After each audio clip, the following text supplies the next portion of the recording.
দ্বিতীয় দিনের মতো অফিস করছেন প্রধানমন্ত্রী তারেক রহমান। এদিনও সকালে বেশ কয়েকটি মিটিংয়ের মাধ্যমে ব্যস্ততম দিন শুরু করেন তিনি। বৃহস্পতিবার সকালে তিনি ৩ বাহিনী প্রধানের সঙ্গে বৈঠক করেন। উপস্থিত ছিলেন সেনাপ্রধান general Wakeruzzaman, air chief marshal Hasan Mahmud Khan ও নৌবাহিনী প্রধান ভাইস অ্যাডমিরাল মোহাম্মদ নাজমুল হাসান। এছাড়া এনএসআই ও ডিজিএফআই এর মহাপরিচালকের সঙ্গে পৃথকভাবে বৈঠক করেছেন তিনি।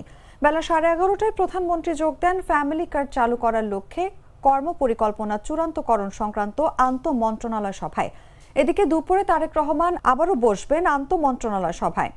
সেখানে 5 বছরে 25 কোটি বৃক্ষরোপণ এবং জাতীয় পর্যায়ে নদী, খাল, জলধার খনন ও পুনঃখনন কর্মসূচি নিয়ে আলোচনার কথা রয়েছে।